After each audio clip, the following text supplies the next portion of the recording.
I'm 25 and am having a micro wedding. My dad's 43 and this woman's at least in her 50s. My dad and this woman have been together like 3 to 4 years at this point. I've never met her as they live on the opposite side of the country. I've had about 3 to 4 conversations with her over the phone and grow more annoyed every time. The first one was when I cut my mom off after a bad blow-up. Going on and on about I'm young and I'll come around and she's my mom still, etc, etc, etc. The second was last summer. I was 8 months pregnant and my car was impounded BC of the insurance company. It was resolved. I called to let my dad know, not her, and she kept going in circles repeating that we need to get it cause it accrues fees. I had a minor snap then. I don't appreciate being talked to like I'm stupid and 15. I was telling him that BC of the insurance company our truck got towed and was in impound, and they were in the process of getting it out. She chimes in, he had me on speaker, and repeatedly said in a tizzy, get that car out. You need it, it's accrues fees, the longer it's there the more it is.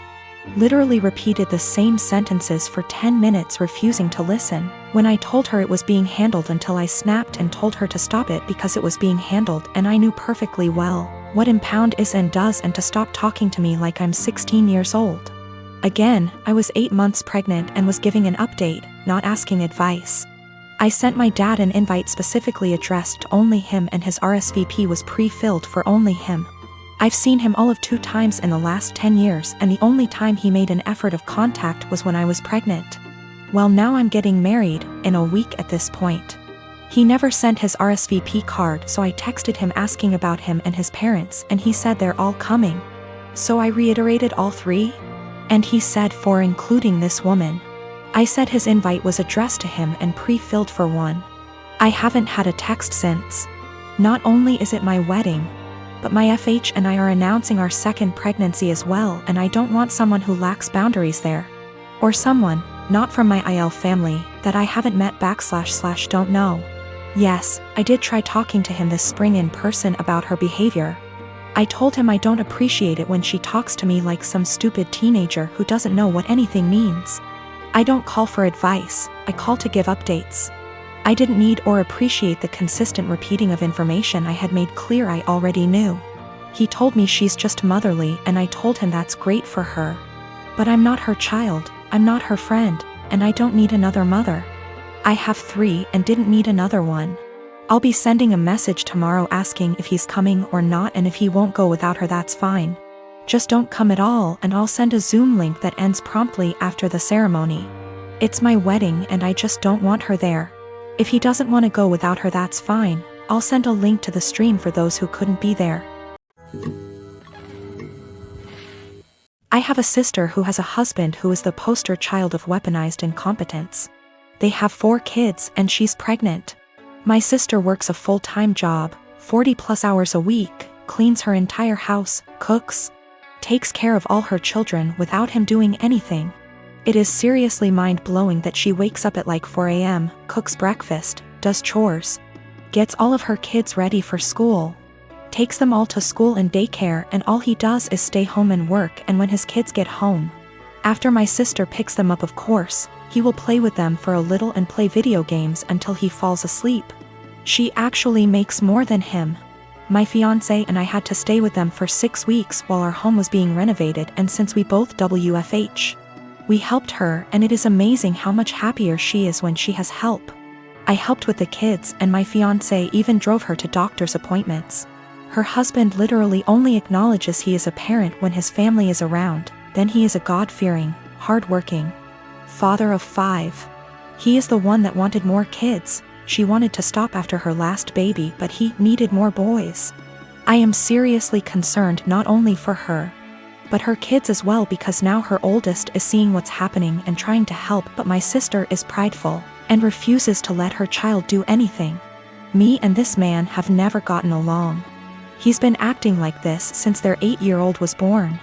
I've tried talking to her about leaving but she doesn't want her kids to grow up in a broken home. And unfortunately her experience with our parents' divorce was completely different than mine, so she doesn't understand that a divorce would benefit her kids here because she thinks they need their mom and dad together. Cut to this past weekend, her and her husband threw a pre-Thanksgiving potluck where our entire family plus his was there. I stayed with my sister a few days before because I knew he wouldn't help. So we're at dinner all talking, and I mention we are trying for a baby and my brother-in-law makes an offhanded comment to him about how hard fatherhood is. And I snapped and said, like you would know. He looked taken aback and asked me what I meant, and I unloaded on him, calling him a pathetic excuse for a man who makes my 8 months pregnant sister do everything for their family. I went off for a solid 10 minutes and he sat there shrinking in his seat. I left. Last night my sister called me and thanked me for standing up for her and told me she appreciated me. Although today I got a very nasty text from him telling me I'm a terrible person, and because I lied in front of his family, his mom is angry at him and is moving in with them to help her out, and I've made him the laughingstock of his family. He certainly thinks so. I've been with my fiancé for 3 years, 8 months engaged. We've had our ups and downs, but for the most part things have been pretty great, until she moved in 6 months ago. We've been combining our lifestyles and finances, basically easing into merging our lives together. The problem is she's a people pleaser, in her own words. She's been in therapy for 6 years, and I guess I never knew how bad it was until moving in with her. A lot of which she's hidden from me. She recently was promoted into accounts payable at her company and realized she is the lowest paid person on payroll. She didn't negotiate a good starting wage, and has never asked for a raise, or had one, despite multiple promotions. She inherited a car a few months ago and sold it. She had offers online from $18,000 to $25,000, but sold it to the first person who showed up for $10,000. She caught someone stealing her bike at college. The woman stealing the bike managed to convince my fiancé that it was actually her bike, and my fiancé just let her take it, despite the fact that she caught the woman cutting her bike lock. Last spring was my 30th birthday and she ordered a giant chocolate cake for the party. The cake normally comes with nuts, but given my allergy for nuts she ordered it without them. Well, when she went to pick it up and it had nuts on it, she just paid for it and brought it home. I couldn't even be in the same room as the cake. Which brings us to tomorrow. My father recently passed away and I need to fly to the other end of the country to get things sorted out with family, attend the funeral, etc. Meanwhile, we recently had a pipe burst in our home, and the contractors will be out tomorrow to fix it. My flight's at 6 a.m. and my fiancé will have to handle it, including all the negotiations because we don't know the extent of the damages. I've been giving it a lot of thought and I just don't trust my fiancé to handle it. And if I can't trust or rely on her to do something like this, how can we really be life partners? I mean, I trust that she is always looking out for me and has my best interest at heart, but I can't trust her to get things done. We've talked about it a few times before, but it's been unproductive. She's convinced she's just being nice and doesn't like confrontation, then brings up examples of extremely confrontational people. I think she puts her aversion to conflict above her / our long-term goals, and she needs to find a happy medium. She doesn't understand how negatively this is impacting her life. But at the same time, we've had some amazing years together and she really is a great person. We're compatible in almost every other way. My dad died and I'm scared my family won't get along. So yesterday after my dad comes home he eats what my mom made for him. Eggs and Spam. To be clear, he has a pre-existing medical history of high blood pressure and gout. First found out when he was admitted to the hospital in 2015 when he fell ill, and we basically had to force him to go to the hospital BC he didn't want to go. He was put on medication since, with changes to them maybe a year or so ago. So back to when after he ate. My half-sister heard a thud around 740-ish and told me to check BC. She thought maybe my parents are arguing. I go down and see my dad on the kitchen floor, my mom behind him a few feet away, and I hear him snoring. I ask my mom a question, get worried, run back upstairs and knock on my sister's door. She calls my other sister and also tells me to stop wasting time, call 911. I was scared and frantic. I wish I called 911 or saw him when he came in so I could maybe have called sooner. They get frantic too and we all start yelling at each other, and I try to maintain order also as I'm talking to 911 person. At some point in all of this my brother-in-law yells for help and I help him turn my dad onto his side. BC, he said he could choke on his saliva.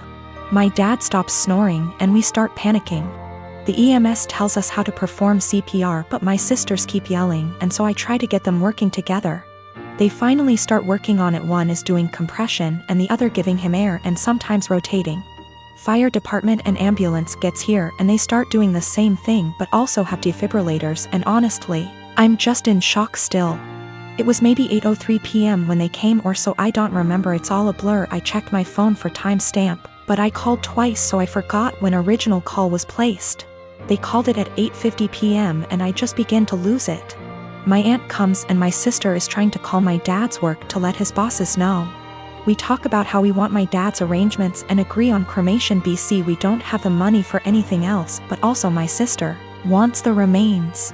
My mom is bipolar schizophrenic and my sisters and bro-in-law don't get along. Her because of a whole history that would keep you here forever if I tried to type it.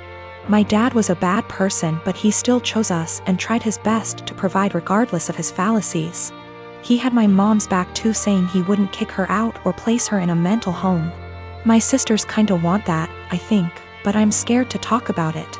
My mom is okay sometimes, but also acts up BC of her mental illness sometimes, and my dad and I were her constants regardless of what happened.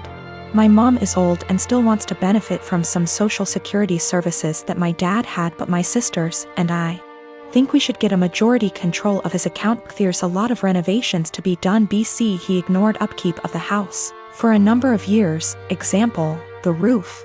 My mom is not very sad about the ordeal. BC, she had a long history of mental abuse from my dad and I understand, but we for some reason stayed together. It how to move forward except for one moment at a time, and I'm still waiting for funeral home to come pick up his body. It's 8:13 a.m. now, been waiting since night before. And I have been crying, but also I can't sleep, and I'm sorry if this doesn't meet guidelines. I just need to vent. Even though I told a few friends, I'm still in disbelief. How this will moving forward. I believe it can though. But it's hard to stay positive.